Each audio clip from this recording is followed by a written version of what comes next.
जैसे जैसे सूरज क्षितिज में लगभग डूबता गया, झुंड आराम करने लगा। रूई ध्यान से देखता रहा, अपने मिशन के लक्ष्य के प्रकट होने की प्रतीक्षा और आशा करता रहा। जैसे जैसे रात गहरी होती गई, वह सोचने लगा कि उसके मिशन का लक्ष्य इतनी तेजी से शिकार करने के बावजूद इतना मायावी कैसे बन पाया। शाया मैदान विशाल थे, जिसका अर्थ था कि शाकाहारी जीवों की आबादी बहुत अधिक थी। किसी एक या यहाँ तक कि कुछ ही जानवरों द्वारा इतना अधिक शिकार करना कि वे शाकाहारी प्रजातियों को बुरी तरह प्रभावित करें और फिर भी इतने मायावी बने रहें कि मंत्रालय को उनके बारे में अधिक जानकारी प्राप्त करने में कठिनाई हो, ये कल्पना भी उनके लिए असंभव थी। चाहे कोई कितना भी शक्तिशाली क्यों न हो, प्रतिदिन बड़ी संख्या में शाकाहारी जानवरों का शिकार करना कोई ऐसा काम नहीं था जिसे गुप्त रूप से किया जा सके। अगर सिर्फ एक या दो जानवर होते तो बात अलग थी, लेकिन इतने सारे जानवर जो पारिस्थितिकी तंत्र को प्रभावित कर सकें, क्या सचमुच ऐसा करना बिना पकड़े जाना संभव था? रूई इसका पता लगाना चाहता था। उसने जितने भी झुंड देखे थे, उनमें से उसने सबसे बड़ा झुंड चुना था। संभावना थी कि उसके मिशन का लक्ष्य शिकार के बड़े समूहों पर हमला करेगा, क्योंकि उन्हें खाने के लिए अधिक मात्रा में भोजन मिल सकता है। इस प्रकार रूई के लिए शिकारी पर घात लगाकर हमला करने की संभावना बढ़ जाती। बेशक यह पूरी तरह से संभव था कि शिकारी शाया मैदानों में बहुत ही अनियमित तरीके से घूमता हो, इस उम्मीद में कि उसे किसी छोटे झुंड पर ठोकर लग जाए जिसे वह पूरी तरह से खा सके। अगर ऐसा होता तो शायद रूई की रणनीति से उसकी जीत की संभावना में जरूरी नहीं कि वृद्धि होती। कुछ नहीं किया जा सकता। उसने कंधे उचका दिए। शाया मैदान विशाल थे, उसकी क्षमताओं की भी एक सीमा थी। यहाँ तक कि यह भी संभव था कि वह इस मिशन में असफल हो जाए और मार्शल यूनियन मिशन के लक्ष्य या लक्ष्यों की खोज और विनाश में सहायता के लिए मार्शल प्रशिक्षुओं की एक टीम भेज दे। या फिर उसकी किस्मत अच्छी होगी, वह पूरी रात घात लगाकर बैठा रहा, नींद भगाने के लिए कायाकल्प करने वाली औषधि का प्रयोग करता रहा। उसने धैर्यपूर्वक प्रतीक्षा की, और कुछ और इंतजार किया, और भी कुछ, और बस थोड़ा सा और जल्द ही वह इतनी देर तक इंतजार करता रहा कि सूरज अपनी नींद से जागने लगा। धिक्कार है, रूई ने गुस्से में कहा। मुझे पता था कि इसके लिए धैर्य और दृढ़ता की आवश्यकता होगी, लेकिन शायद मैंने ऐसे मिशनों के लिए आवश्यक मानसिक दृढ़ता को कम आंका। अब जब भोर हो चुकी थी, उसने स्थिर निगरानी बंद कर दी और ग्रिड खोज में वापस लौट आया। खोजी शिकार अभियानों के लिए मानव गियर के साथ आने वाले कुछ सुविधाजनक छोटे पोर्टेबल उपकरणों का उपयोग करते हुए वह आसानी से शाया मैदानों को वर्गों में विभाजित करने में सक्षम था। खुद को वर्गों के केंद्र में स्थापित किया और क्षेत्र को पूरी तरह से स्कैन करने के लिए भूकंपीय मानचित्रण लागू करना शुरू कर दिया। पेड़, झाड़ियां, घास, कीड़े मकोड़े, छोटे स्तनधारी और यहाँ तक कि कुछ बड़े स्तनधारी भी उसकी इंद्रियों में समा जाते थे। वह जमीन के भीतर एक पारिस्थितिकी तंत्र को भी महसूस कर सकता था। भूकंपीय मानचित्रण में भूमिगत संवेदन क्षमताएं काफी हद तक मौजूद थीं। समस्या ये थी कि जमीन के नीचे की दूरियों की स्पष्ट छवि बनाना जमीन पर बनाई गई छवि बनाने की तुलना में कठिन हो जाता था, क्योंकि मानव मस्तिष्क के लिए ऐसे वातावरण के बारे में जानकारी को समझना मुश्किल हो जाता था जिसमें वह नहीं रहता था। ग्रिड सर्चिंग का उद्देश्य प्रत्यक्ष निगरानी के माध्यम से मिशन के लक्ष्य के आवास का पता लगाना था, इसलिए वह विशेष रूप से किसी भी ऐसे भूकंपीय संकेतों पर नजर रखता था जो या तो अज्ञात हो, असामान्य हो या उसके मिशन के लक्ष्य की अनुमानित उपस्थिति से मेल खा सकें। कुछ ही घंटों बाद उसका सामना किसी चीज से हुआ। 6 टांगों वाले हिरण का शव। रूई शव के पास पहुंचते हुए बुदबुदाया। इसे शव कहना मुश्किल था, क्योंकि लगभग सिर्फ हड्डियां ही बची थीं। फिर भी बचा हुआ मांस ज्यादा सड़ा नहीं था। शव के चारों ओर मक्खियां भी न के बराबर थीं। इन सब बातों से यही संकेत मिलता है कि शव की मृत्यु को अभी भी काफी समय हो चुका है। रूई ने मन ही मन सोचा। वह कोई फोरेंसिक विशेषज्ञ तो नहीं था, लेकिन वह इस बात को लेकर काफी हद तक निश्चित था कि हिरण का शिकार हाल ही में किया गया था। कल रात रूई को एहसास हुआ। इसका मतलब यह था कि वह जानवर उन झुंडों से अलग झुंडों में घुस गया था जिनका पीछा रूई कर रहा था। उसकी किस्मत वाकई खराब थी। कुछ दूरी पर कई और हिरणों के शव दिखाई दे रहे थे, सभी लगभग एक ही हालत में थे। कई कारणों से यह बात रूई को बहुत अजीब लगी। इतने छोटे भौगोलिक क्षेत्र में इतनी सारी लाशें क्यों हैं? उसने मन ही मन सोचा। सामान्यतः जब कोई शिकारी किसी झुंड के जानवर का शिकार करता है, तो झुंड तुरंत शिकारी के क्षेत्र से निकल जाता है, दूर जाकर रुक जाता है। इसका मतलब यह है कि जब तक शिकारी अपने शिकार को खा लेता है, तब तक उसकी दृष्टि सीमा के भीतर कोई और शिकार नहीं बचता। इसीलिए इतने सारे शवों का एक दूसरे के इतने करीब होना काफी अजीब था। ऐसा लग रहा था मानो जानवरों का झुंड धैर्यपूर्वक खड़ा होकर शिकारी को अपना पेट भरते हुए देख रहा हो, जब तक कि उनकी बारी ना आ जाए। यहाँ कुछ गड़बड़ है, उसने धीरे से कहा। वह प्राणी विज्ञान या पारिस्थितिकी का विद्वान तो नहीं था, लेकिन यह समझने के लिए किसी प्रतिभाशाली व्यक्ति की आवश्यकता नहीं थी कि यहाँ कुछ अजीब हो रहा है। या तो शिकारी जानवर असाधारण गति से अपना शिकार खा जाता है, इतनी तेजी से कि झुंड के बाकी जानवर भाग भी नहीं पाते।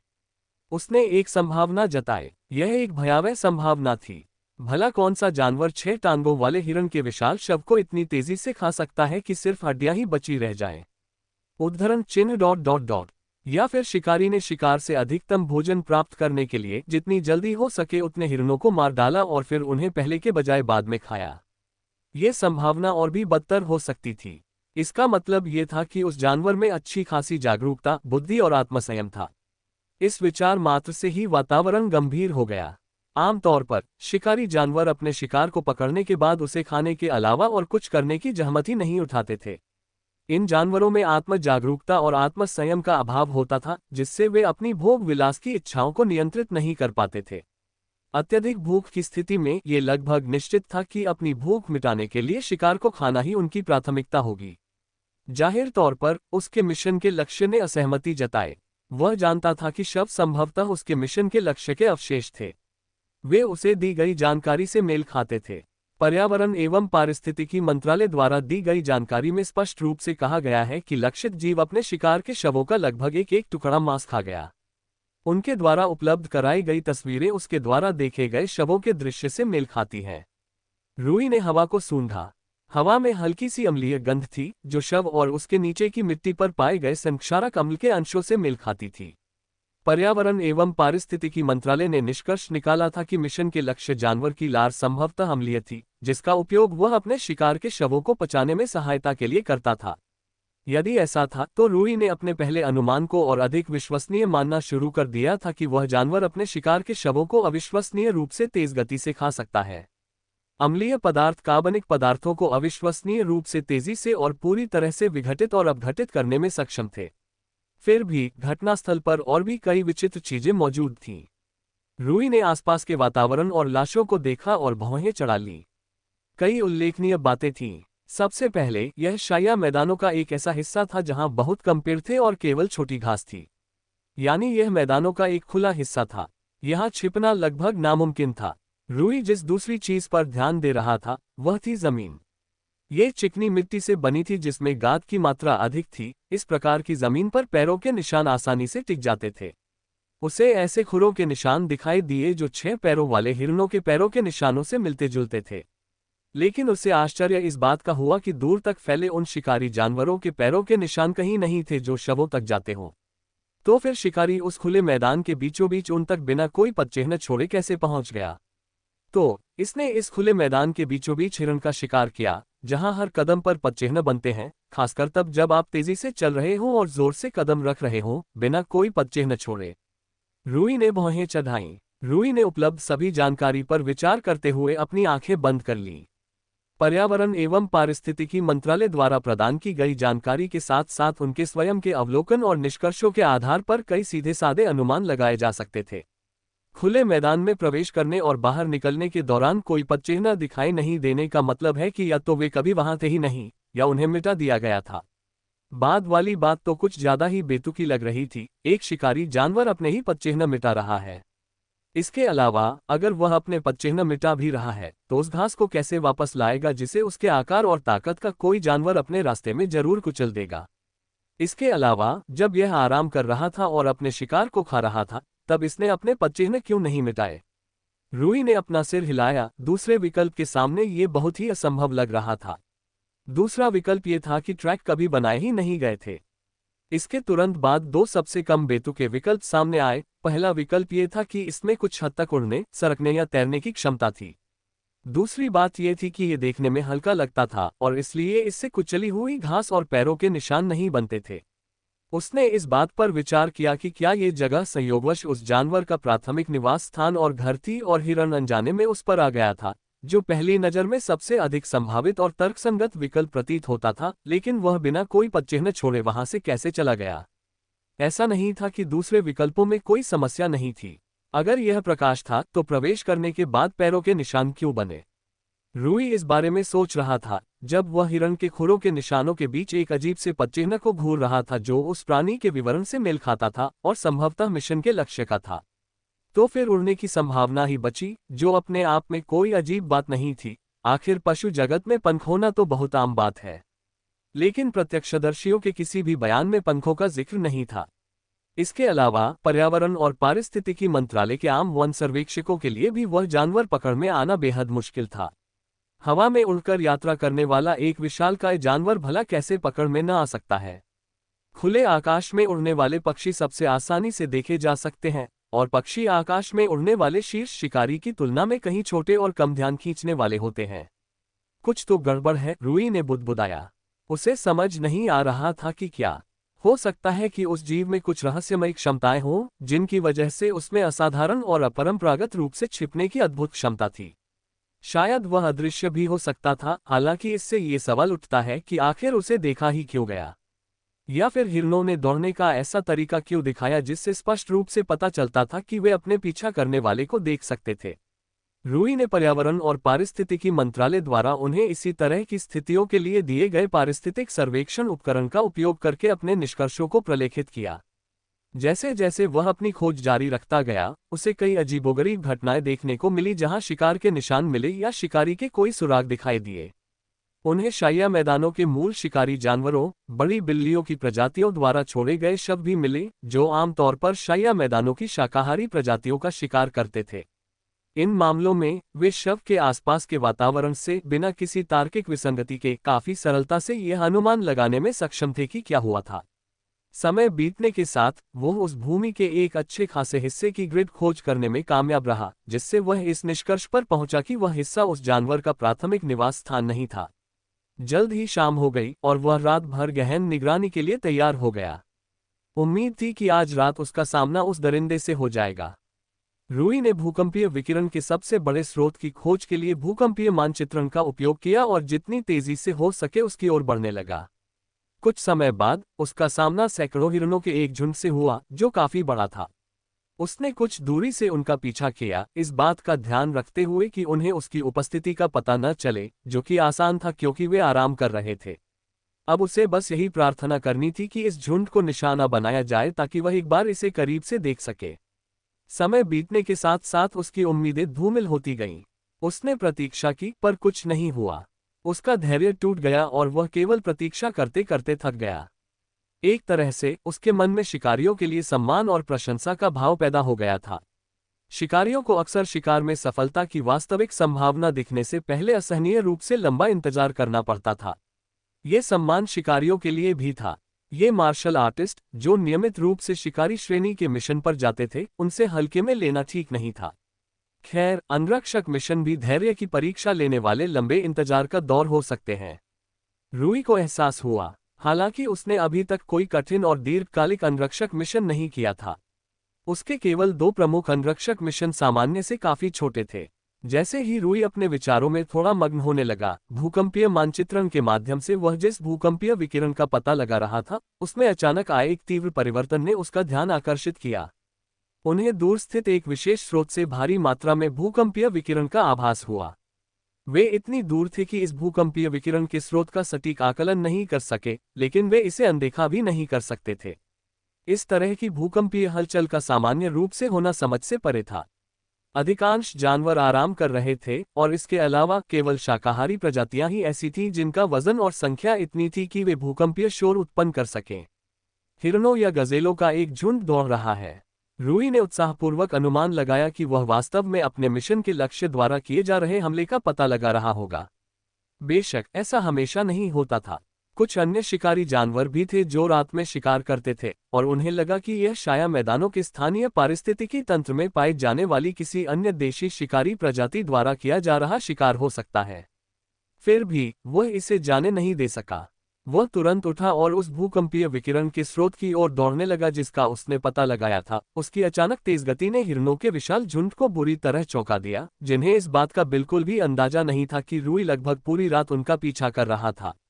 रूई उत्साह से दौड़ता हुआ लक्ष्य के और करीब पहुंच गया। उसने इस बात पर आभार व्यक्त किया कि मिशन का लक्ष्य मुख्य रूप से रात्रिचर्या था, जो भूकंपीय मानचित्रण तकनीक के लिए वास्तव में फायदेमंद था। रातें शांत होती हैं और आमतौर पर दिन की तुलना में कम भूकंपीय विकिरण और शोर होता है, जिससे रूई के लिए शोर को अच्छी तरह से पहचानना आसान हो जाता है। ये ठीक वैसा ही अंतर था जैसा कि लोगों से भरे एक हॉल में खड़े होने और केवल दो लोगों से भरे एक हॉल में खड़े होने के बीच होता है। पहले मामले में अगर कमरे के उस पार कुछ भी ठीक से सुना और पहचाना जा सके तो यह एक चमत्कार ही होगा, जबकि दूसरे मामले में कमरे के उस पार से धीमी आवाजें भी सुनी जा सकेंगी। जैसे जैसे रूई दौड़ता हुआ करीब आता गया, उसने देखा कि भूकंपीय शोर कम होता जा रहा था। रुको, ये कम क्यों हो रहा है? रूई घबरा गया। क्या शिकार खत्म हो रहा है? ये बहुत बुरी खबर थी। वह और भी तेज गति से दौड़ने लगा, अपनी पूरी ताकत लगा दी। पैरेलल वॉक, बैलेंस डायरेक्शन और आउटर कन्वर्जेंस के संयोजन का उपयोग करते हुए, अपनी गति सीमा को पार करते हुए, यह उसकी ओर से कुछ हद तक अव्यवस्थित था क्योंकि आउटर कन्वर्जेंस पैंतरेबाजी के लिए अनुकूलित तकनीक नहीं थी और न ही उसे इसका बहुत अधिक अनुभव था। हर कदम उसे कई मीटर की दूरी तक ले जाता था, जिससे वह कई बार गिरने से बाल बाल बचता था, लेकिन गति में यह उछाल निश्चित रूप से फायदेमंद था। जैसे जैसे वह करीब आता गया, उसकी घबराहट और भी बढ़ती गई। इसका कारण ये था कि वह भूकंपीय विकिरण के स्रोत को पहले से कहीं अधिक स्पष्टता से महसूस कर पा रहा था। बूम! वह जमीन पर जोर से गिरा और कीचड़ और घास पर फिसलते हुए अचानक रुक गया। उसने तुरंत अपने आसपास का जायजा लिया। हिरणों का एक बड़ा झुंड भाग रहा है। हिरणों के शव, लेकिन वहां उसके लक्ष्य से मिलती जुलती कोई चीज नहीं थी, या वास्तव में कोई शिकारी भी नहीं था। धिक्कार है, रूई ने गाली दी। यह आखिर है कहाँ? रूई के मन में बहुत सारे सवाल थे। कुछ मिनट पहले ही कोई जानवर हिरणों का शिकार कर रहा था और अब उसे जमीन पर उससे मिलता जुलता कोई जानवर दिखाई नहीं दे रहा था। इस बात की क्या संभावना थी कि यह ठीक आखिरी क्षण में बच निकला? रूई को बेहद निराशा हुई। ये वाकई में बहुत ही खराब किस्मत थी। वह झट से उठा और अपने मिशन के लक्ष्य के बारे में अधिक जानकारी देने वाले किसी भी सुराग की तलाश में इलाके की छानबीन करने लगा। उसने कंकालों के शवों पर एक नजर डाली। बचे हुए मांस के कुछ हिस्सों पर अभी भी ताजा अम्लीय लार थी, जो तेजी से मांस और त्वचा को पिघलाकर एक चिपचिपा कीचड़ बना रही थी जो जमीन पर टपक रहा था। इससे पुष्टि हुई कि यह अविश्वसनीय रूप से तेज गति से खा सकता था, जिसका उसे और पर्यावरण मंत्रालय को पहले से ही संदेह था। उसने चारों ओर जमीन पर नजर डाली। मिट्टी पर हिरणों के खुरों के निशान खुदे हुए थे, 3 लंबे पंजों वाले पैरों के निशानों के जोड़े, जो पहले देखे गए निशानों और मंत्रालय द्वारा दी गई जानकारी से बिल्कुल मेल खाते थे। फिर भी एक बार फिर हिरणों के झुंड के साथ साथ उसके अपने पदचिह्नों के निशान आते जाते देखे जा सकते थे, और पदचिह्नों का कोई ऐसा निशान नहीं था जो ये दर्शाता हो कि प्राणी जमीन के रास्ते आया और गया था। उसने हताशा में जमीन पर पैर पटका और आउटर कन्वर्जेंस का इस्तेमाल करते हुए अपना गुस्सा निकाला। जमीन में एक हल्की सी कंपन फैली, जो पास पड़े शव को आधा फुट खिसकाने के लिए काफी थी। रूई ने उस पर सरसरी नजर डाली, और जैसे ही वह जाने वाला था, किसी चीज ने उसका ध्यान आकर्षित किया। जिस जगह पर एक क्षण पहले शव था, ठीक उसके नीचे जमीन में एक अजीब सा गड्ढा बन गया था। रूई ने कंकाल को लात मारकर दूर फेंक दिया और झुककर करीब से देखने लगा। कीचड़ उबड़ खाबड़ था और घास बिखरी हुई, पूरी तरह से कुचली और उखड़ी हुई थी। रूई ने कीचड़ छानते हुए अपनी भौहें सिकुड़ी, और जैसे जैसे उसे अचानक कोई बात समझ में आई, वह और गहराई तक खोदने लगा। इस जगह की खुदाई और फिर से मिट्टी भरना अभी हाल ही में हुआ है, रूई ने हैरानी से कहा। मिट्टी की ऊंचाई सामान्य रूप से असमान थी, वह अधिक गीली और गहरे रंग की थी, और उसे खोदना आसान था, कोई रुकावट नहीं थी। ये सभी हाल ही में खोदी गई और जल्दबाजी में मिट्टी से भरी गई जमीन के स्पष्ट संकेत थे। रुको, रूई को तुरंत एहसास हुआ। कहीं ऐसा तो नहीं? रूई को एहसास हुआ कि शायद उसने रहस्य की कुंजी ढूंढ ली है। रूई के दिमाग में एक बड़ा धमाका हुआ। अचानक पहले की सारी बातें समझ में आने लगी। अगर रूई का शक सच था तो सब कुछ स्पष्ट होने लगा था। शिकार क्षेत्र में आने जाने वाले पैरों के निशान न मिलना, जबकि छोटे और हल्के जीवों के पैरों के निशान क्षेत्र से अंदर बाहर जाते हुए पाए गए थे। फिर शवों के आसपास उसके पैरों के निशान की मौजूदगी, उसकी अद्भुत मायावी क्षमता, किसी भी वातावरण में बहुत आसानी से और रहस्यमय तरीके से प्रकट और गायब हो जाना। इन सभी बातों की व्याख्या तब की जा सकती है जब वह प्राणी मुख्य रूप से भूमिगत हो या उसका प्राथमिक परिवहन साधन मूल रूप से भूमिगत ही हो। यह कोई बेतुकी धारणा नहीं थी। पृथ्वी पर भी भूमिगत जीव जंतु विश्व भर में पाए जाते थे और उनमें कई पशु समूहों के प्रतिनिधि शामिल थे, जिनमें अधिकतर आर्थ्रोपोड और अन्य अकशेरुकी जीव थे। हालांकि कुछ कशेरुकी जीव भी थे, लेकिन वे कम संख्या में थे। हालांकि ये धारणा गया की दुनिया में पूरी तरह से सही नहीं थी। गया की दुनिया कई विचित्र और अनोखी प्रजातियों से भरी हुई थी, जो पृथ्वी के जीवों की तुलना में कहीं अधिक सक्षम थी। यद्यपि पृथ्वी पर रहने वाले किसी भी जीव के लिए भूमिगत परिवहन के साधनों से यात्रा करके वह कार्य करना संभव नहीं था जो उसके मिशन के लक्ष्य ने किया था और जिसकी क्षमता उसने प्रदर्शित की थी, लेकिन गया की दुनिया के जीवों के बारे में ऐसा नहीं कहा जा सकता था। भूमिगत यात्रा करके लक्षित प्राणी बिना पदचिह्न छोड़े ही विभिन्न स्थानों पर आ जा सकता था। हालांकि शिकार करने और उसे खाने के लिए उसे सतह पर आना पड़ सकता था, जिससे कंकालों के अवशेषों वाले स्थान पर उसके पदचिह्नों की उपस्थिति का कारण स्पष्ट होता है। सब कुछ ठीक लग रहा था, लगभग सब कुछ। रूई ने सुधार किया। ये सवाल उठता है कि मेरे भूकंपीय मानचित्रण ने इसे कैसे नहीं पहचाना। भूकंपीय मानचित्रण से उपयोगकर्ता भूकंपीय विकिरण को महसूस करके और समझकर स्थलाकृति के आकार के साथ साथ भूमि पर वस्तुओं की स्थिति को भी समझ सकता है। यदि कोई जीव भूमिगत रूप से अविश्वसनीय रूप से तेज गति से चल रहा होता, तो क्या वह अत्यधिक मात्रा में भूकंपीय कंपन और विकिरण उत्पन्न नहीं करता? शायद नहीं, रूई ने अनुमान लगाया। शायद इसका शरीर भूगतिकीय भूमिगत जीवन के लिए इस हद तक अनुकूलित है कि यह जमीन में बहुत अधिक हलचल पैदा किए बिना अविश्वसनीय रूप से उच्च गति से यात्रा कर सकता है। यह अन्य परिवहन साधनों में असामान्य नहीं था। पक्षी बिना एक भी ध्वनि उत्पन्न किए अविश्वसनीय गति से हवा में उड़ सकते थे। कई जलीय जीवों के लिए भी यही बात लागू होती है, जो तेज गति से पानी में तैरते हैं। यदि उसके मिशन का लक्ष्य भी इसी प्रकार का था, तो रूई समझ सकता था कि उसे इसे समझने में कठिनाई क्यों हो रही थी, खासकर तब जब वह कभी इसके 100 मीटर के दायरे में भी नहीं आया था। कौन जाने, शायद करीब होने पर वह इसे स्पष्ट रूप से महसूस कर पाता। समस्या ये थी कि जैसे ही वह पहुंचा, वह प्राणी गायब हो चुका था। यह एक अलग मुद्दा है। रूई ने भौहें चढ़ाईं। क्या यह महज संयोग था कि यह मेरे आने से ठीक पहले चला गया? इस खुलासे के बाद रूई अब आश्वस्त नहीं था। उसकी भूमिगत यात्रा की परिकल्पना में कुछ और अजीब बातें भी थीं। यह अपने शिकार का पता कैसे लगाता है या जिस दिशा में यह यात्रा करना चाहता है, या भूमिगत सामान्य स्थलाकृति का पता कैसे लगाता है? रूई ने सोचा, जमीन के नीचे शिकार को देखना या सूंघना उसके लिए नामुमकिन था। न तो जमीन के नीचे रोशनी पहुंचती है और न ही गंध। जमीन के नीचे हवा भी नहीं होती, तो फिर वह हवा में ध्वनि तरंगों को कैसे सुन सकता था?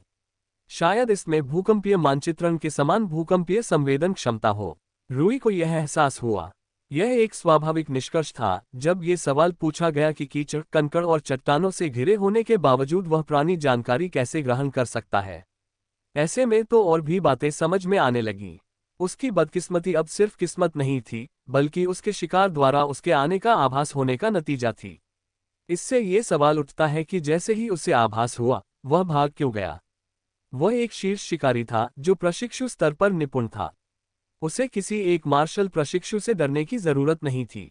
लेकिन जैसे ही उसे उसका आभास हुआ, वह तुरंत वहां से चला गया, यह मानते हुए कि उसने उसे महसूस कर लिया था।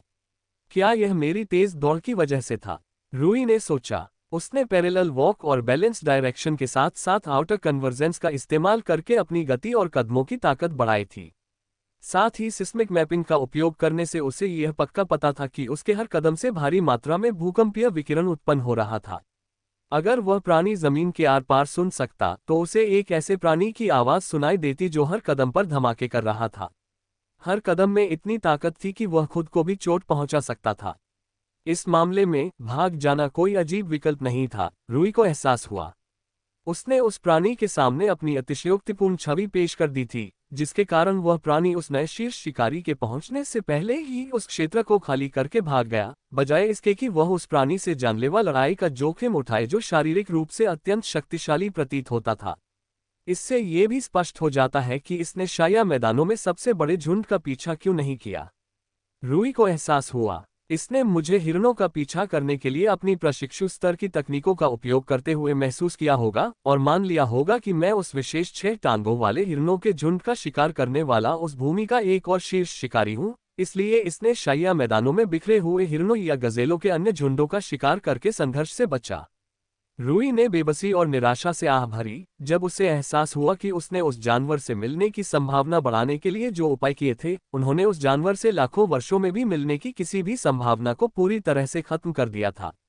रूई ने गहरी सांस ली और खुद को याद दिलाया कि यह सब एक अकाट्य प्रमाण नहीं, बल्कि केवल अनुमान मात्र था।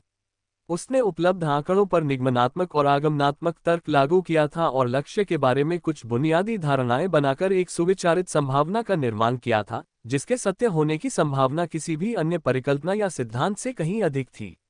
हालांकि वह प्राणी विज्ञान या पारिस्थितिकी का विद्वान नहीं था, इसलिए उसकी राय को, यहाँ तक कि स्वयं उसे भी, ज्यादा विश्वसनीयता नहीं थी। मुझे ये सब मार्शल यूनियन और मंत्रालय को बताना होगा, रूई को एहसास हुआ, और मुझे कुछ सबूत ढूंढने होंगे। रूई ने सबसे पहले पूरे दृश्य का दस्तावेजीकरण शुरू किया। उन्होंने पर्यावरण और पारिस्थितिकी मंत्रालय द्वारा उपलब्ध कराए गए पर्यावरण सर्वेक्षण उपकरण का उपयोग करते हुए सावधानीपूर्वक तस्वीरें खींची। उन्होंने विशेष रूप से भरे हुए गड्ढे का विस्तृत दस्तावेजीकरण किया ताकि मंत्रालय द्वारा उनकी रिपोर्टों की समीक्षा करते समय इसे नजरअंदाज न किया जा सके। जब उसका काम पूरा हो गया तो उसने अपने विकल्पों पर विचार करना शुरू कर दिया। पहला विकल्प ये था कि वह अनुशंसित दिशा निर्देशों के अनुसार नियमित रूप से अपना मिशन जारी रखे और अच्छे परिणाम की आशा करे।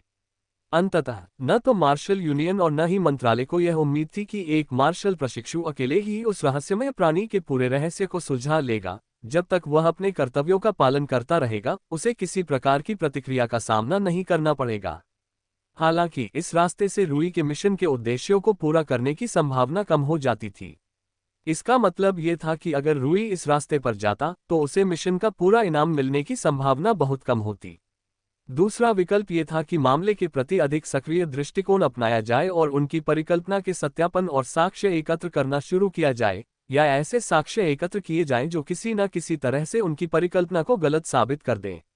और अंततः इस परिकल्पना का उपयोग करके अपने जटिल मिशन के पहले उद्देश्य को पूरा करना, जो कि उस जानवर के बारे में बड़ी मात्रा में डेटा एकत्र करना था ताकि मंत्रालय को ठीक से पता चल सके कि वे किससे निपट रहे हैं।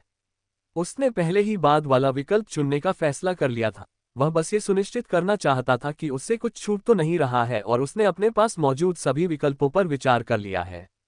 ठीक है, फिर रूई ने जरूरी दस्तावेज तैयार करने के बाद एक चट्टान पर बैठते हुए गहरी सांस ली। अब योजना बनाने का समय है। वह इतना मग्न हो गया कि ग्रिड खोज के बारे में पूरी तरह भूल गया जो उसे करनी थी।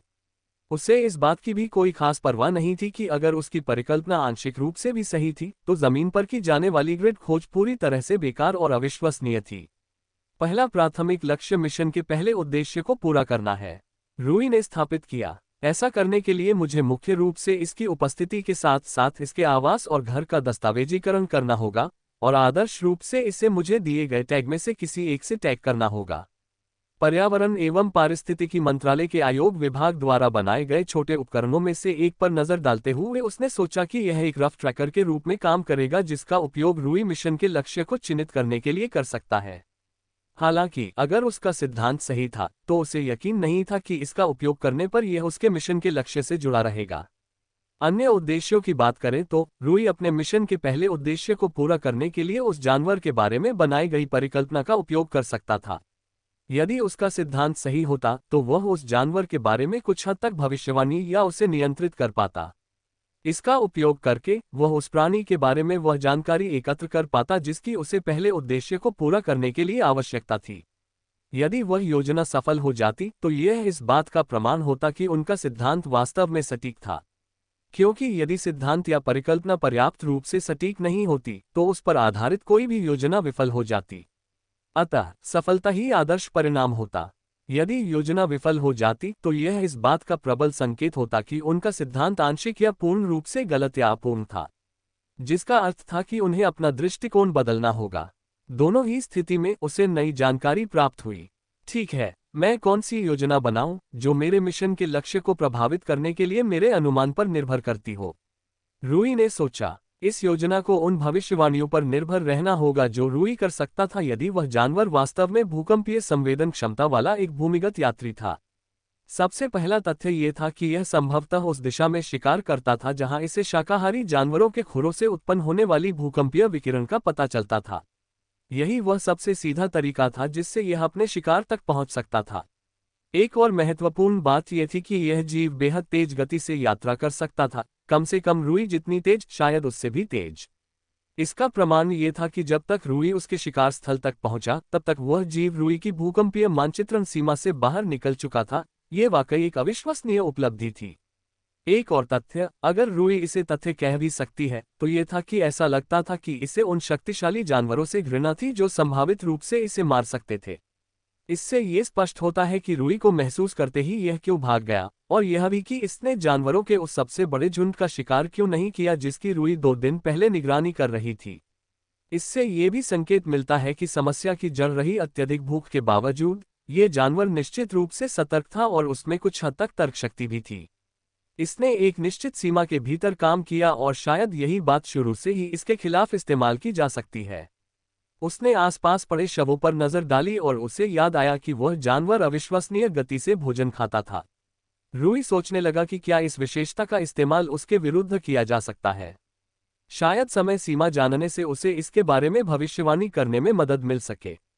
पीरूई ने अपना सिर हिलाया। वह इस बात की कल्पना भी नहीं कर पा रहा था कि वह उस विशेषता का उपयोग करके उसकी उपस्थिति को कैसे पकड़ और दर्ज कर सकता है, बल्कि उस विशेषता ने उसे पकड़ना और भी मुश्किल बना दिया था। कम से कम अन्य शिकारी शिकार करने के बाद धीमे हो जाते थे। रूई ने अपने दिमाग में अपने सिद्धांत से संबंधित अन्य जानकारियों पर सरसरी नजर डाली, प्रत्येक को व्यक्तिगत रूप से और समग्र रूप से देखते हुए ये सोच रहा था कि वह उनका कैसे फायदा उठा सकता है। यह मुश्किल था क्योंकि इसमें बहुत सारे कारकों को ध्यान में रखना था और बहुत सारी बाधाएं थीं जो हर योजना के रास्ते में आ रही थीं। मेरी सबसे बड़ी समस्याओं में से एक है शाया मैदानों का आकार। ये बहुत विशाल है जिससे मेरे लिए कोई योजना बनाना मुश्किल हो जाता है, खासकर ऐसी योजना जो किसी तरह उस जानवर को हर मोड़ पर आसानी से मुझसे बच निकलने से रोक सके। रूई ने आह भरी। ऐसा भी नहीं है कि मैं इसका इस्तेमाल उसके खिलाफ कर सकूं। रूई को जैसे ही अचानक एक ज्ञानोदय हुआ, वह स्तब्ध रह गया। 1 मिनट रुकिए, एक विकल्प ऐसा है जिस पर मैंने अभी तक विचार नहीं किया है। अप्रेंटिस रूई क्वारियर डेस्क पर बैठी एक महिला ने कहा। हमने आपके अनुरोध की समीक्षा कर ली है और इसे स्वीकार कर लिया है, जैसा कि हमने आपको सूचित किया था। आपके द्वारा अनुरोधित वस्तुएं जल्द ही पहुंच जाएंगी। दूसरी तरफ रूई ने बस सिर हिलाकर जवाब दिया, धन्यवाद। शाया मैदानों में स्थित गुप्त मिशन को स्वीकार किए हुए 1 सप्ताह बीत चुका था। उन्होंने पर्यावरण और पारिस्थितिकी मंत्रालय के आयोग विभाग में कुछ वस्तुओं के लिए अनुरोध दायर किया था, जिसके बाद अंततः उन्होंने उस राक्षस से निपटने की योजना बनाई। सामान्यतया ग्राहक से मदद मांगना गैर पेशेवर माना जाता था। हालांकि मंत्रालय एक साधारण ग्राहक नहीं बल्कि एक सहयोगी था। ये कैनरियन मार्शल समझौते के कारण संभव हुआ, जिसमें पर्यावरण और पारिस्थितिकी मंत्रालय तथा मार्शल यूनियन और उसके मार्शल आर्टिस्टों के बीच सहयोग की शर्तें स्पष्ट रूप से बताई गई थीं। इस प्रकार उन्होंने बिना किसी संकोच के मंत्रालय से सहायता का अनुरोध किया। सौभाग्यवश उनका अनुरोध स्वीकार कर लिया गया। यही कारण था कि वे मंत्रालय की निकटतम शाखा में गए थे, ताकि उन्हें वे वस्तुएं मिल सके जिनका उन्होंने अनुरोध किया था।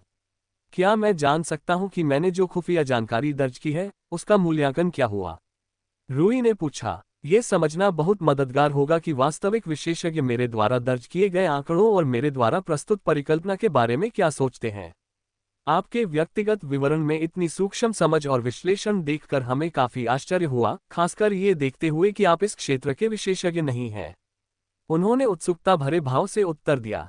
फिर भी आपका विश्लेषण काफी सटीक और ठोस था। हालांकि कुछ कमियां थीं, लेकिन सबूत अच्छी तरह से प्रलेखित हैं और समग्र विवरण का समर्थन करते हैं। रूई ने सिर हिलाया। जब तक पर्यावरण और पारिस्थितिकी मंत्रालय इस परिकल्पना को स्वीकार कर लेता, तब तक संभवतः उसने इसे तैयार करने में कोई बड़ी गलती नहीं की थी। अब उसे बस अपनी योजना को अमल में लाना था। उन्होंने कहा, हमें आपकी रणनीति के परिणाम जानने में काफी दिलचस्पी है। ये जासूसी करने का एक काफी नया तरीका है। हम आपको शुभकामनाएं देते हैं। धन्यवाद। रूई ने अपनी मंगाई हुई चीजें लेते हुए कहा। ठीक है, मैं अब चलता हूँ। मंत्रालय के अधिकारी के कार्यालय से निकलते ही वह शाया मैदानों की ओर लौट गया। उसे अपने इस प्लान पर पूरा भरोसा था और वह आज रात इसे आजमाने के लिए बेताब था। उसने बैग पर एक नजर डाली, उसे सावधानी से पकड़े हुए था, इस बात को लेकर आशंकित था कि उसके अंदर क्या है। विस्फोटक पदार्थ। यह उसकी एक चतुर योजना थी। उसकी बाहों में मौजूद बड़े बक्से में बड़ी संख्या में टाइमर लगे विस्फोटक थे, जिन्हें उसने पर्यावरण और पारिस्थितिकी मंत्रालय से मंगवाया था, लगभग 30 छोटे दर्जे के विस्फोटक। ये विस्फोटक कैसे काम करते थे, रूई को नहीं पता था, और सच कहूं तो उसे परवाह भी नहीं थी। उसे बस इस बात की फिक्र थी कि वह इसका फायदा कैसे उठा सकता है। जब उसने सोचा कि उसके मिशन का लक्ष्य उससे बचने में कितना माहिर था, तो उसे एहसास हुआ कि वह इसका फायदा उठा सकता है। उसे याद आया कि सिर्फ उसकी दौड़ने की ताकत से ही इतना भूकंपीय विकिरण उत्पन्न हुआ था कि वह जानवर तुरंत डरकर भाग गया था। इस समय तक यह एक भयानक अभिशाप बन चुका था, लेकिन अब वह इस विशेषता का फायदा उठाकर अपने उद्देश्यों को पूरा करने और इसे एक आशीर्वाद में बदलने का इरादा रखता था। विचार सीधा साधा था, यदि तीव्र भूकंपीय विकिरण से वह जानवर दूर रहता है तो वह इस तथ्य का उपयोग करके उसके शिकार करने के स्थानों और लक्ष्यों को सीमित कर सकता है। वह इसका उपयोग करके उसे उस शिकार लक्ष्य की ओर जाने के लिए प्रेरित कर सकता है जिसकी ओर रूई उसे भेजना चाहता है। वह शाइया मैदानों में अलग अलग स्थानों पर इन विस्फोटकों को लगाकर और शाम ढलते ही एक एक करके उनमें विस्फोट करने का समय निर्धारित करके ऐसा कर सकता था। सबसे महत्वपूर्ण बात थी उनकी स्थिति। रूई को उन्हें शाइया मैदान में इस तरह से रखना था कि जिस स्थान पर वह घात लगाकर इंतजार कर रहा था, उसे छोड़कर बाकी सभी शिकार स्थलों पर जमीन में विस्फोटक लगे हों। जैसे ही उसके मिशन के लक्ष्य का शिकार शुरू होने वाला था, वैसे ही सारे विस्फोटक तेजी से फट जाएंगे। इससे कई दिशाओं से भारी भूकंपीय विकिरण उत्पन्न होगा। हालांकि जानवर को यह पता नहीं चलेगा कि यह भूकंपीय विकिरण विस्फोटकों के कारण उत्पन्न हुआ है। यह पूरी तरह संभव है कि जानवर इस तीव्र भूकंपीय विकिरण को अन्य शिकारियों की उपस्थिति समझेगा, जो एक स्थान को छोड़कर बाकी सभी स्थानों पर मौजूद होंगे। एकमात्र शिकार स्थल जहां एक भी विस्फोटक नहीं था, वह स्थान था जहां रूई प्रतीक्षा कर रहा होगा। उस जानवर की भूकंपीय संवेदन क्षमता के अनुसार यह एकमात्र ऐसा स्थान होगा जहां घास चरते हुए शाकाहारी जानवरों के झुंड होंगे और आसपास कोई शिकारी नहीं होगा। प्रतिस्पर्धा से बचने की उसकी प्रवृत्ति को देखते हुए रूई को पूरा यकीन था कि अगर उसकी परिकल्पना सच थी, तो वह जानवर हिरन और गजेल का शिकार करने के लिए निश्चित रूप से वहां जाएगा। रूई को अपनी इस योजना पर पूरा भरोसा था। भले ही यह कारगर न हो, लेकिन इससे उसके मिशन के लक्ष्य के बारे में उसकी थ्योरी गलत साबित होकर उसे ठोस रूप से नई जानकारी मिल जाएगी। हालांकि रूई को यह बात समझ से परे लग रही थी कि यह योजना पूरी तरह से विफल हो जाएगी। उसने अनुमान लगाया था कि कम से कम आंशिक सफलता तो निश्चित ही होगी। उसका इरादा शाइया मैदानों में घूमकर विस्फोटकों को लगभग 1 मीटर गहराई में गाड़ने का था। वह उन्हें बहुत कम गहराई में नहीं गाड़ सकता था, अन्यथा विस्फोटकों की बहुत सारी ऊर्जा हवा में बर्बाद हो जाती। वह उन्हें बहुत अधिक गहराई में भी नहीं गाड़ सकता था, अन्यथा जानवर की भूकंपीय संवेदनशीलता आसानी से पता लगा लेती कि भूकंपीय विकिरण का स्रोत जमीन के ऊपर मौजूद किसी शिकारी से नहीं है। 1 मीटर की गहराई इतनी पर्याप्त लग रही थी कि जानवर को सचेत करने के लिए पर्याप्त ऊर्जा बनी रहे, साथ ही इतनी कम गहरी भी थी कि अन्य शिकारियों की मौजूदगी की संभावना से भी इनकार न किया जा सके। बेशक रूई ने इसका अनुमान केवल अपने अंतर्ज्ञान के आधार पर लगाया था, लेकिन उसे नहीं लगता था कि यह इष्टतम ऊंचाई से बहुत दूर है। जैसे ही वह अपनी योजना की खामियों पर विचार कर रहा था, वह पहले ही शाइया मैदानों पर पहुंच चुका था। उसने क्षितिज तक फैले मैदानों के सुंदर विस्तार को निहारा। इस बार उसकी आंखें सिकुड़ गईं। इस बार मैं तुम्हें पकड़ लूंगा। रूई ने अगले कुछ घंटे विस्फोटकों को सही स्थानों पर रखने में बिताए। उसे विस्फोटकों को रखने में बहुत सटीक और सावधानी बरतनी पड़ी। अगर वह उन्हें बेतरतीब ढंग से इधर उधर फेंक देता तो जानवर शायद शिकार करने का जोखिम ही न उठाता। उसने सभी विस्फोटकों को शाइया मैदानों के मध्य भाग से दूर, शिकार क्षेत्रों के दूसरी ओर अंदर की ओर कतारबद्ध तरीके से रखा। इससे ऐसा प्रतीत होता कि दूर दूर से शिकारी दूसरे छोर से प्रत्येक शिकार क्षेत्र की ओर बढ़ रहे हैं। ये विस्फोटक उस शिकार क्षेत्र से बेहद दूर रखे गए थे जहां रूई जानवर को ले जाना चाहता था, ताकि यह सुनिश्चित हो सके कि वे जानवर को उसके इच्छित स्थान पर जाने से न रोकें। इस योजना के लिए थोड़ी किस्मत की भी जरूरत थी। रूई को उन चरागाहों में बड़ी संख्या में हिरणों या गजेलों के झुंड की आवश्यकता थी जहां उसने कोई विस्फोटक नहीं रखा था, जहां वह छिपकर अपने मिशन के लक्ष्य को लुभाने और घात लगाकर हमला करने का इरादा रखता था। विस्फोटक लगाने के बाद उसके पास समय समाप्त होने से पहले 3 घंटे का समय था। उसने अपनी योजना पर एक बार फिर से विचार किया। सबसे पहले मुझे उस क्षेत्र में हिरणों और गजेलों का एक झुंड ढूंढना होगा जहां मैंने शाम होने से पहले कोई विस्फोटक नहीं रखा है। वह शाम ढलने के बाद पहले की तरह ऐसा नहीं कर सकता था, क्योंकि तब तक वह प्राणी निस्संदेह जाग चुका होता और सक्रिय हो चुका होता। अगर वह प्राणी के जागने और सतर्क होने के बाद किसी भी प्रशिक्षु स्तर की तकनीक का इस्तेमाल करता तो वह उसे तुरंत पहचान लेता और उसके आसपास के क्षेत्र से दूर चला जाता, और बिना किसी प्रशिक्षु स्तर की तकनीक के वह दूर तक यात्रा भी नहीं कर सकता था। इसलिए आदर्श रूप से उसे उस स्थान पर कम से कम हिरणों का एक झुंड तो मिल ही जाना चाहिए था जहां वह जानवर को लुभाने की योजना बना रहा था। यदि एक से अधिक झुंड होते तो उसे शायद उन्हें इकट्ठा करना चाहिए था या उनमें से सबसे बड़े झुंड पर नजर रखनी चाहिए थी। उसका प्रारंभिक उद्देश्य केवल जानकारी जुटाना था। हालांकि मार्शल यूनियन और पर्यावरण मंत्रालय ने पहले ही पुष्टि कर दी थी कि दूसरे उद्देश्य यानी उस जानवर को नष्ट करने का काम मार्शल यूनियन द्वारा निर्धारित कठिनाई स्तर के भीतर था।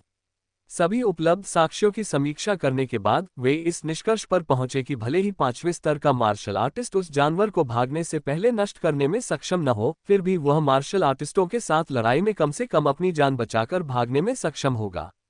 और अगर वे गलत साबित होते तो यही एक मार्शल आर्टिस्ट का जीवन होता था। हर मार्शल आर्टिस्ट जानता था कि मार्शल वर्ल्ड में अपने मार्शल पथ पर चलना खतरों से भरा जीवन होता है, और उनसे यह अपेक्षा की जाती थी कि वे इन सभी खतरों को सहन करें। जैसे ही रूई को इस फैसले की खबर मिली, उसे अपनी योजना में थोड़ा बदलाव करना पड़ा और संभावित लड़ाई के लिए खुद को तैयार करना पड़ा।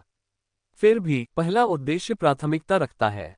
रूई उठ खड़ा हुआ। शाम होने में ज्यादा समय नहीं था। उसे सूरज डूबने से पहले सबसे बड़े झुंड को ढूंढना था और जानवर के सक्रिय होने से पहले उनका पीछा करना शुरू करना था।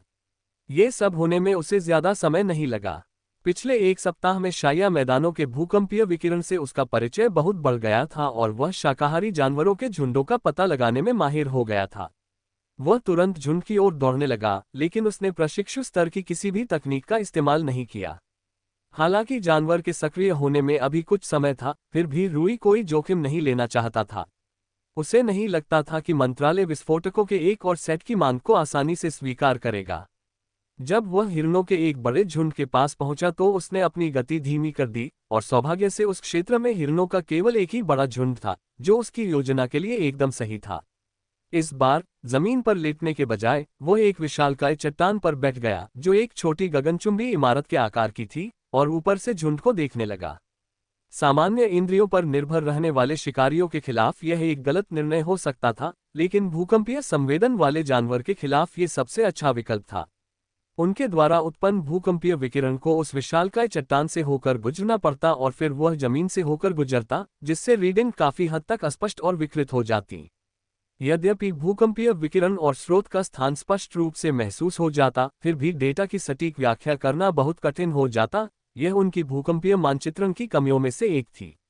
अब सब कुछ आखिरकार व्यवस्थित हो गया था और शाम हो चुकी थी। जानवर शिकार पर निकल पड़ा था। रूई सतर्कता से एकदम सख्त हो गया और उसने अपनी सारी इंद्रियों को दरकिनार करते हुए अपना पूरा ध्यान उस जानवर पर केंद्रित कर लिया। वह कुछ भी चूकना नहीं चाहता था। उसने अपनी जेब घड़ी पर एक नजर डाली। बस अब कुछ ही देर में। अचानक उसके भूकंपीय संवेदक ने शाइया मैदानों में जमीन पर कई झटकों का पता लगाया। रूई मुस्कुराया। उसने जिस समय का अनुमान लगाया था, ठीक उसी समय विस्फोटक फट गए थे। उसने सबसे बाहरी विस्फोटकों को भीतरी विस्फोटकों से पहले फटने के लिए समय निर्धारित किया था। उसके भूकंपीय मानचित्रण के अनुसार ऐसा प्रतीत हो रहा था मानो विशालकाय जीव एक एक करके बड़े बड़े भारी कदमों से शाया मैदानों के विभिन्न चरागाह क्षेत्रों की ओर बढ़ रहे हों। रूई का यही इरादा था। उसने विस्फोटकों को इस तरह से रखा और समय निर्धारित किया था कि भूकंपीय संवेदना रखने वाला कोई भी व्यक्ति यह सोचेगा कि भूकंपीय ध्वनियां बड़े बड़े डरावने दैत्यों के कारण उत्पन्न हुई हैं। इसके अलावा एक दिशा को छोड़कर बाकी सभी दिशाओं में, वह दिशा जिसमें रूई थी, अगर उस प्राणी को इन विशालकाय विस्फोट करने वाले जीवों से बचना था तो उसके पास रूई के स्थान पर जाने के अलावा कोई विकल्प नहीं था। जैसे ही सभी विस्फोटक फटना समाप्त हुए, रूई ने शाइया मैदान के केंद्र में कहीं से अविश्वसनीय रूप से तेज गति से अपनी स्थिति की ओर बढ़ते हुए एक तीव्र भूकंपीय संकेत का पता लगाया। रूई यह सोचकर अत्यधिक आनंद और उत्साह से जोर से हंस पड़ी कि यह सब इतना अच्छा हो जाएगा जितना कि दिख रहा था। वह शांत हो गया। उसने अपना संयम वापस पा लिया और उठकर खुद को तैयार करने लगा। वह समय आ गया था। 500 metre, 200 metre, 100 metre, 50 metre, 10 metre. जब वह झुंड से ठीक 10 मीटर दूर था, तब तक रूई पहले से ही तनावपूर्ण मुद्रा में दुबका हुआ था, संतुलित दिशा, समानांतर चाल और बाहरी अभिसरण का उपयोग करके उसकी ओर छलांग लगाने के लिए सही क्षण की प्रतीक्षा कर रहा था। और वह वहीं था। जमीन कांप उठी और झुंड से 1 मीटर दूर एक विशालकाय उभार दिखाई दिया। 5 मीटर लंबा, 5 जोड़ी अंग, पूरे शरीर पर शल्क। लेकिन यह उस जानवर का सबसे आकर्षक हिस्सा नहीं था। उसकी एक बड़ी सी आंख थी और एक गोलाकार मुंह था जो बहुत अधिक फैल जाता था, जिससे अंदर नुकीले, तेज धार वाले दांत दिखाई देते थे और कई तंतुमय जीभें बाहर निकली हुई थीं। ये किसी हॉरर फिल्म के कैरेक्टर डिजाइन विभाग द्वारा बनाए गए राक्षस जैसा लग रहा था, जिसे राक्षस को यथासंभव घिनौना और भयानक दिखाने के लिए बहुत अधिक समय और पैसा आवंटित किया गया था। यह पहली बार था जब रूई ने अपने दोनों जन्मों में इस तरह का विकृत प्राणी देखा था। रूई ने तुरंत पर्यावरण सर्वेक्षण उपकरण से रिकॉर्डिंग शुरू कर दी। उसे इस बात की राहत थी कि उसने मिशन का पहला उद्देश्य सफलतापूर्वक पूरा कर लिया था। पर्यावरण सर्वेक्षण उपकरण उसके शरीर से बंधा हुआ था, जिससे इसे साथ ले जाना और जरूरत पड़ने पर तुरंत इस्तेमाल करना सुविधाजनक था, और यह रूई की हर गतिविधि को रिकॉर्ड कर रहा था। रूई ने कम से कम एक जानवर को खा जाने का इंतजार किया। वह इस बात को दस्तावेज में दर्ज करना चाहता था कि वास्तव में यही जानवर शाया मैदानों में शाकाहारी जानवरों के सामूहिक शिकार के लिए जिम्मेदार था। वाह, कमाल कर दिया, रूई ने उत्साह से सोचा जब उसने उस जानवर को कुछ ही सेकंड में एक हिरण को खाते हुए देखा, क्योंकि उसकी अम्लीय लार ने हिरण के मांस को एक चिपचिपे रस में बदल दिया जिसे उसने तुरंत चूस लिया। एक जीवित हिरण 1 सेकंड से भी कम समय में कंकालनुमा शव में तब्दील हो गया। तभी रूई ने हस्तक्षेप करने का फैसला किया। उसने मानक ट्रैकिंग डिवाइस को पकड़ा और प्रशिक्षु स्तर की तकनीकों का उपयोग करते हुए जानवर की ओर छलांग लगाई। जानवर ने पास से आ रही शक्तिशाली भूकंपीय विकिरण को महसूस करते हुए वहीं जम गया। उसने अपना सिर भूकंपीय विकिरण के स्रोत की दिशा में झुकाया। बूम! रूई उससे 10 मीटर दूर उतरा। वह आनंद से मुस्कुरा रहा था और उस जानवर की शक्ल देखकर घृणा से कांप रहा था। दूसरी ओर वह जानवर खुश नहीं लग रहा था। अगर वह भाव प्रकट करने में सक्षम होता भी तो वह भी एक शीर्ष शिकारी था। भले ही वह अन्य शिकारियों से बचता था, लेकिन ऐसा जोखिम को कम करने के लिए था, न कि इसलिए कि वह जीतने में असमर्थ था। शाया मैदानों में उससे अधिक खतरनाक शिकारी बहुत कम थे, लेकिन रूई एक मार्शल प्रशिक्षु था और उसका पूरा ध्यान अपने सामने मौजूद जानवर पर केंद्रित था। उसके दिमाग के दबाव ने जानवर के दिमाग पर भी असर डाला, जिससे वह सतर्क हो गया। विकास के फलस्वरूप प्रत्येक सचेत प्राणी में एक प्रारंभिक सहज छठी इंद्री, यदि इसे छठी इंद्री कहा जा सकता है, मौजूद थी। ये छठी इंद्री जोखिम और खतरे के अवचेतन विश्लेषण और मूल्यांकन का परिणाम थी। इस समय उस जानवर की सहज प्रवृत्ति उसे चेतावनी दे रही थी कि रूई जैसा नन्हा प्राणी भले ही कितना भी छोटा क्यों न हो, वह खतरनाक था। वह जानवर फैसला लेने के लिए संघर्ष कर रहा था। एक और हिरण पहले ही भाग चुके थे और उसका भोजन बाधित हो गया था, जिससे उसका आदिम क्रोध और अतिरिक्त भूख जागृत हो गई थी। दूसरी ओर अपनी वर्तमान भूखी अवस्था में रूई जैसे बलवान व्यक्ति से लड़ना और भी खतरनाक था। यह मेरी उम्मीद से कहीं अधिक तर्कसंगत है, रूई ने कहा। वह जानवर बस अपनी विशाल चौड़ी आंखों से उसे घूर रहा था। अचानक रूई का सामना करते हुए वह जानवर पीछे हट गया। क्या ये सचमुच भाग जाएगा? ये तो अविश्वसनीय रूप से तर्कसंगत है, रूई ने गुस्से में कहा। उसे उम्मीद थी कि वह जानवर उस पर हमला करेगा। फिर भी रूई ने इसकी आशंका पहले से ही जताई थी और एक आकस्मिक योजना तैयार कर रखी थी। वह जानवर अत्यंत तेज गति से कीचड़ खोद रहा था और प्रक्रिया को तेज करने के लिए प्रतिरोध को तोड़ने के लिए अपनी लार का उपयोग कर रहा था। लेकिन रूई उससे भी तेज थी। उसने पर्यावरण और पारिस्थितिकी मंत्रालय से विस्फोटकों के साथ प्राप्त एक उपकरण पर एक बटन दबाया। यह एक विस्फोटक था, एक ऐसा विस्फोटक जिसने पर्यावरण और पारिस्थितिकी मंत्रालय से प्राप्त सभी विस्फोटकों को विस्फोटित कर दिया। बेशक उसने जो विस्फोटक प्राप्त किए थे उनमें से अधिकांश को जानवर को यहां आने के लिए निर्देशित करने के लिए बहुत पहले ही विस्फोटित कर दिया गया था, लेकिन विस्फोटकों का एक ऐसा सेट भी था जिसे रूई ने अभी तक विस्फोटित नहीं किया था। इन विस्फोटकों को उनके चरागाह से 10 मीटर की गहराई पर रखा गया था।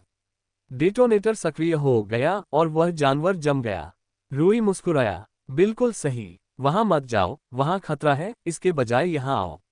विस्फोटित विस्फोटकों का उद्देश्य उस जानवर को पीछे हटने से रोकना था, जिसके लिए विस्फोटकों को इस तरह से रखा गया था कि भूकंपीय संवेदन और जानवर की सीमित बुद्धि को यह भ्रम हो जाए कि जमीन के नीचे ऐसे खतरे मौजूद हैं जो इस तरह के भूकंपीय विकिरण उत्पन्न करने में सक्षम हैं।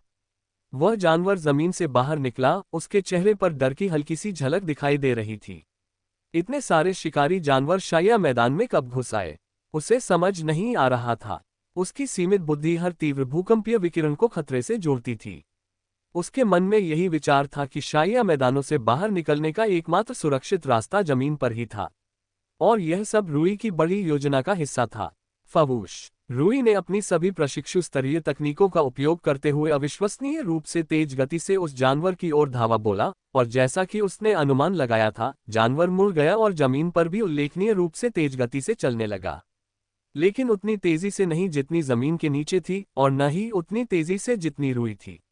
वह तुरंत उसके पास पहुंचा और मार्शल यूनियन और मंत्रालय द्वारा उसे उपलब्ध कराए गए मानक टोही ट्रैकर से उस जानवर को चिन्हित कर दिया।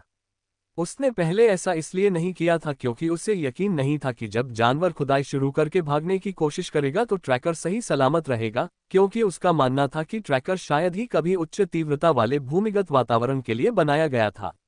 लेकिन अब जबकि वह जानवर जमीन पर भाग रहा था क्योंकि उसे जमीन के चारों ओर मौजूद अजीबोगरीब भूमिगत शिकारी जीवों का डर था, इसलिए ट्रैकर का पता लगाने में कोई समस्या नहीं थी। शिकार शुरू हो गया है। रूई मुस्कुराते हुए उस जानवर के पीछे भागा। इसके घाव भी ऐसे नहीं थे जो थोड़े समय में ठीक हो जाएं, या शायद कभी ठीक ही न हो।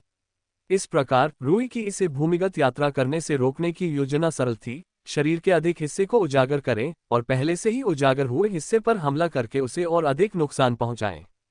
पलक झपकना, बूम, पलक झपकना, बैम, पलक झपकना, pav pav pav, dot dot dot, पलक झपकना, वैम। समय बीतता गया और जानवर को और अधिक नुकसान पहुंचता गया।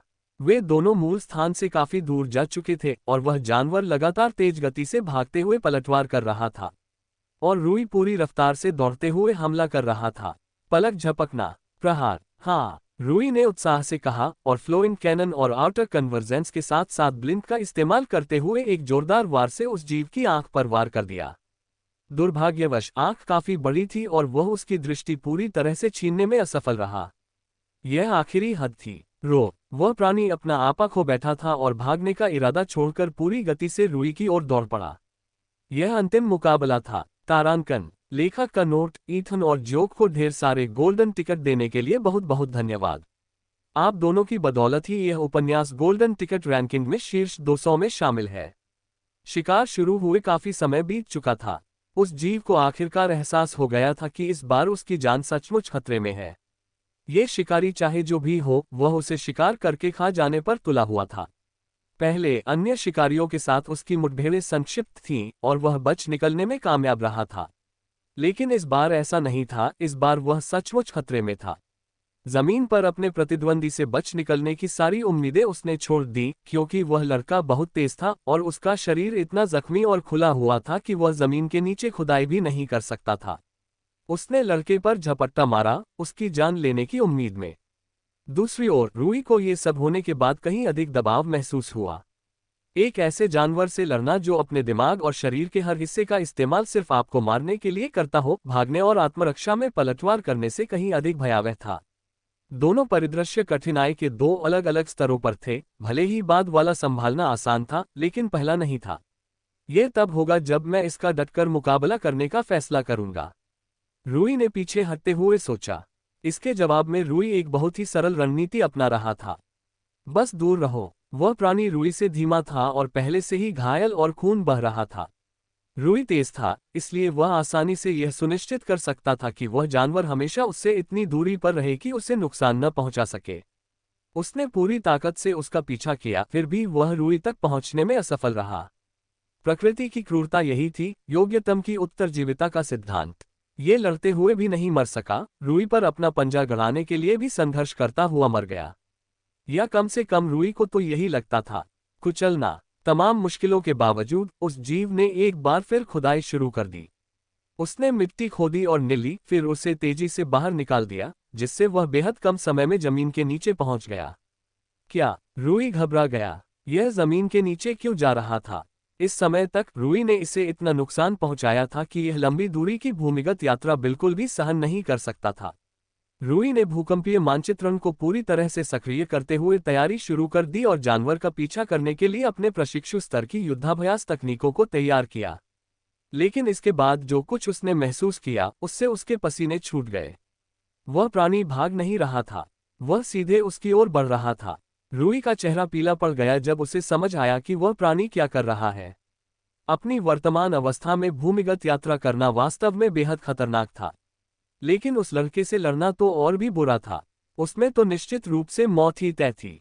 खून बहने से मरने से पहले वह जमीन के नीचे ज्यादा दूर तक यात्रा नहीं कर सकता था। बचने का तो सवाल ही नहीं था। लेकिन अगर उसे ज्यादा दूर जाने की जरूरत ही ना हो तो क्या होगा? लड़का मात्र 5 मीटर दूर था।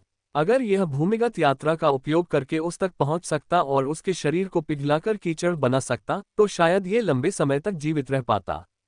धिक्कार है, रूई ने गाली दी। यह तो उसकी ओर से एक चालाकी भरी योजना थी। उसने उसे मारने के लिए अपनी पूरी ताकत लगा दी थी। अब वह उसे मारने के लिए अपनी सेहत समेत सब कुछ कुर्बान करने को तैयार थी।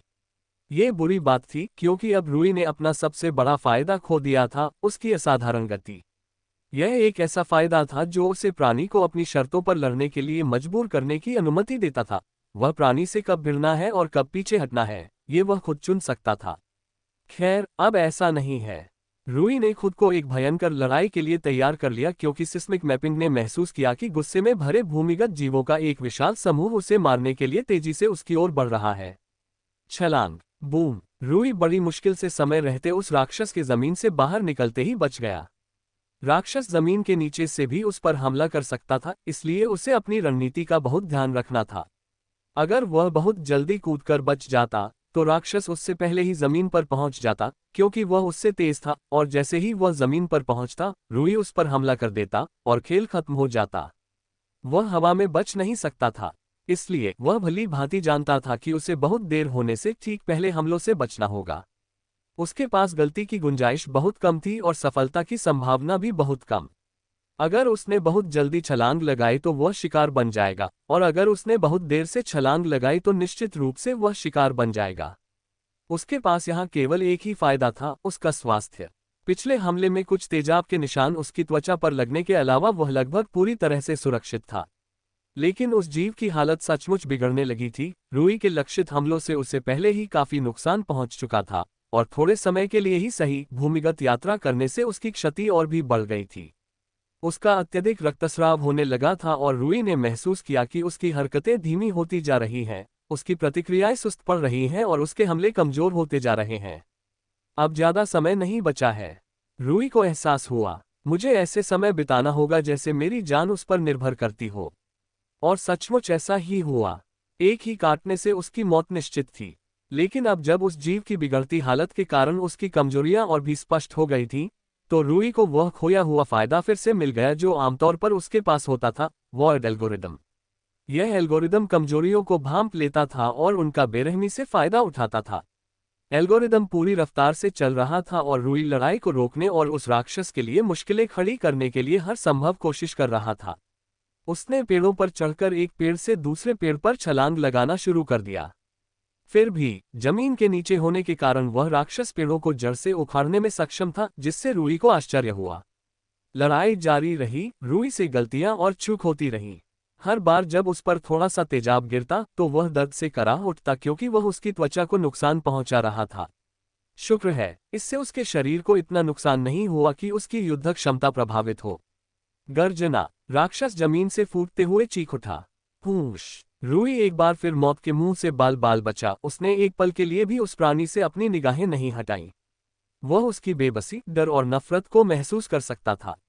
कुछ मायनों में उसे थोड़ी सहानुभूति भी महसूस हुई, लेकिन उसने उन भावनाओं को दबा दिया।